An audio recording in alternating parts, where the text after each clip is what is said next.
Tarehe 1 Septemba mwaka 2017, Kenya iliingia kwenye historia. Kwa mara ya kwanza barani Afrika, mahakama ya juu ilifuta matokeo ya uchaguzi wa rais uliokuwa tayari umetangazwa.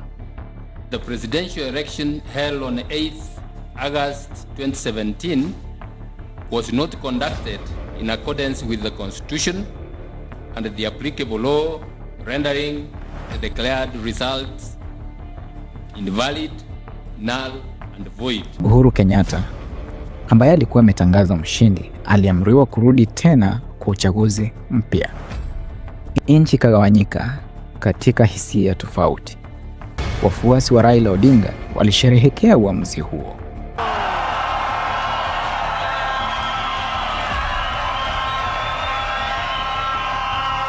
huku serikali ikielekeza nguvu zake zote katika kudumisha utulivu wa kisiasa. Lakini wakati macho ya nchi yalikuwa kwenye siasa, watu watatu walikuwa wakitekeleza mmoja ya wizi wa benki uliowahi kushangaza Kenya nzima. Wizi ambao ulionekana kama umetoka moja kwa moja kwenye filamu za Hollywood.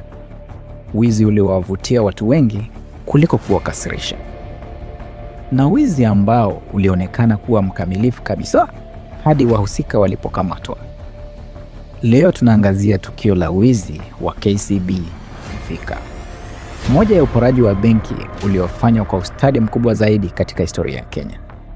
Tutachunguza jinsi ulivyopangwa, kwa nini muda waliochagua uliwasaidia kufanikiwa, na jinsi walivyoweza kunaswa mwishowe. Afford Munene Murakaru na mdogo wake Charles Mwangi Murakaru walikulia katika mazingira ya kawaida kabisa huko kijijini cha Karura, Karatina, kaunti ya Nyeri. Familia yao haikuwa na uwezo mkubwa wa kifedha, lakini walihakikisha watoto wao wanapata elimu. Juhudi zao hizi zilizaa matunda. Ndugu hawa wawili walifaulu masomo yao kwa alama za juu na wakahitimu kama wahandisi.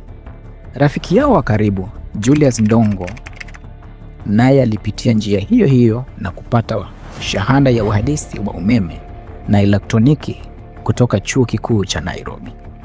Walikuwa wahandisi watatu wenye vyeti vya chuo kikuu, lakini pamoja na elimu yao yote hawakuwa na ajira. Wakati huo Kenya ilikuwa ikitoa maelfu ya wahitimu kila mwaka, huku nafasi za kazi zikiwa chache sana. Kwao ukosefu wa ajira haukuwa takwimu kwenye ripoti, ulikuwa maisha yao ya kila siku.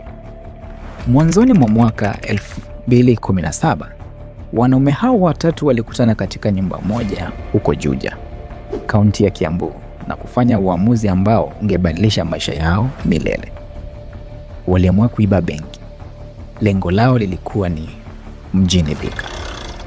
Miongoni mwa benki zaidi ya 20 zilizokuwepo katika mji huo, walichagua tawi la Kenya Commercial Bank iliko kwenye barabara ya Kenyatta katikati ya mji.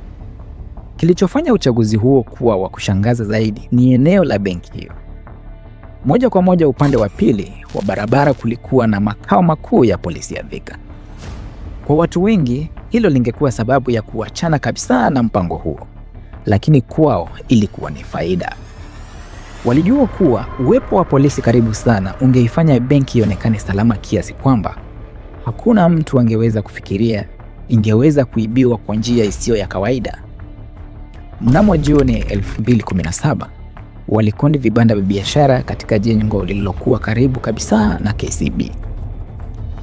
Walifungua duka la kuuza viatu, wakapanga vitabu kwenye rafu, wakafungua biashara kama watu wa kawaida na kujichanganya na wafanyabiashara wengine wa eneo hilo.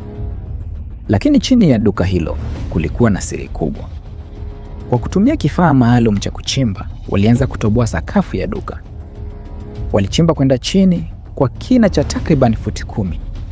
Kisha wakaanza kwa upande wa kuelekea benki. Kadri hadaki ilivyokuwa ikiongezeka, waliimarisha kuta zake kwa mbao na nyuma ili isiporopoke. Kila siku walikuwa wakichimba. Udongo uliotolewa uliwekwa kwenye mifuko na makasha, kisha kubebwa kwa gari na kuondolewa mbali na Thika ili usilete mashaka. Kazi hiyo ilisimamiwa na mtu wa nne aliyeitwa Shem Karani Kirimi, mwanafunzi wa JKUAT mwenye umri wa miaka 26. Kila asubuhi duka la vitabu lilifunguliwa kama kawaida, na chini yake handaki liliendelea kukua. Kufikia Novemba 17, kazi ilikuwa imekamilika. Wakati huo Kenya ilikuwa bado inakabiliwa na mvutano wa kisiasa kufuatia uchaguzi wa marudio wa urais. Ingawa Uhuru Kenyatta alikuwa ametangazwa mshindi tena, maandamano yalikuwa yakiendelea katika baadhi ya maeneo na polisi walikuwa wametawanywa sehemu nyingi kudhibiti hali ya usalama. Macho ya serikali yalikuwa mitaani. Hayakuwa kwenye nyumba, hayakuwa kwenye vyumba vya kuhifadhi pesa benki. Usiku wa tarehe 18 Novemba, wanaume hao watatu waliingia ndani ya handaki lao wakiwa wamebeba vifaa vya kulemea chuma na mitungi ya gesi. Walisonga hadi chini ya benki. Hatimaye walifanikiwa kufika kwenye chumba cha kuhifadhi fedha. Wakatoboa sakafu na kuingia ndani. Kisha wakaanza kukata vyuma vya masanduku vya kuhifadhia pesa kwa kutumia moto maalum wa oxygen acetylene. Baada ya kuyafungua, walichukua kila walichokiweza. Zaidi ya shilingi milioni 52 za Kenya pamoja na fedha za kigeni za aina mbalimbali.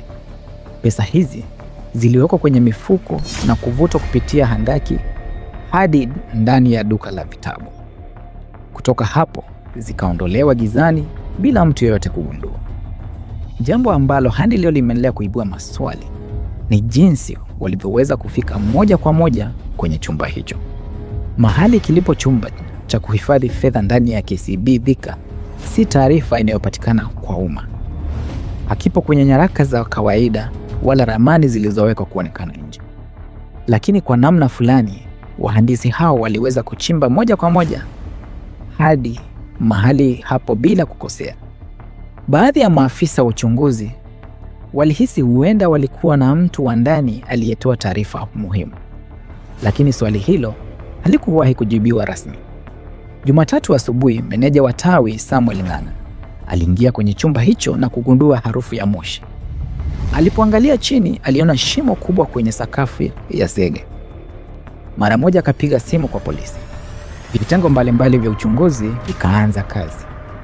Walifuata handaki hilo hadi kwenye duka la vitabu na kugundua kwamba kwa miezi kadhaa shughuli hiyo ilikuwa ikifanyika mita chache tu kutoka kituo cha polisi.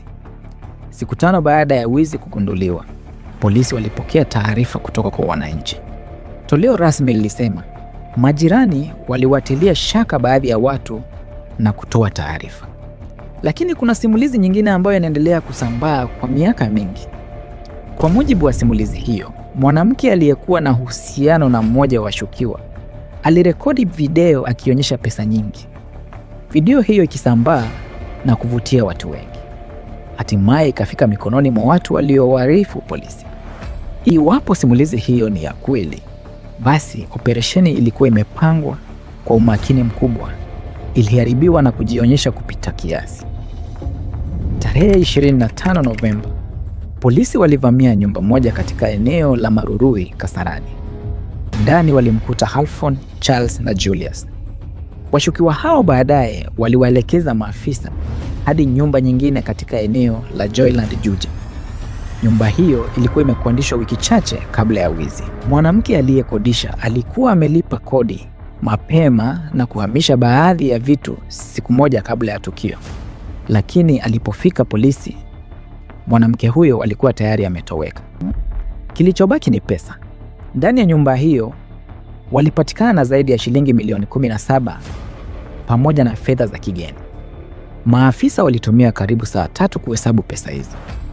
Lakini kulikuwa na tatizo kubwa. Kati ya milioni 52 zilizoibiwa, ni milioni 17 peke yake zilipatikana. Zaidi ya milioni 35 hazikuwahi kupatikana, na hadi wa leo haijulikani zilikoenda. Cha kushangaza, baadhi ya Wakenya hawakuwa wakikosoa wizi huo, walikuwa wanauvutia.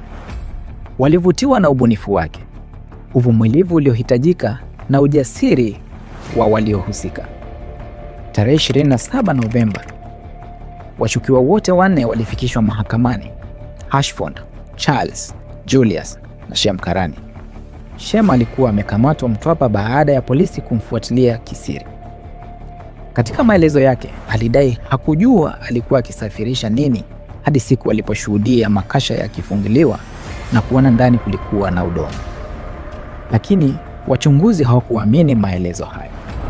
Mahakamani, washukiwa wote walifunika nyuso zao, wakakana kuhusika na wizi huo.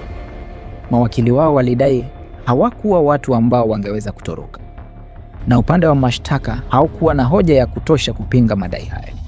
Hatimaye, kila mmoja aliachiliwa kwa dhamana ya shilingi milioni 4. Siku chache baadaye, baba wa ndugu hawa wawili alizungumza kwa vyombo vya habari. Hakuwatetea wanawe wala hakukanusha tuhuma zilizokuwa zikiwakabili. Badala yake, alizungumza kuhusu Kenya alivyokuwa ameiona kwa miaka mingi.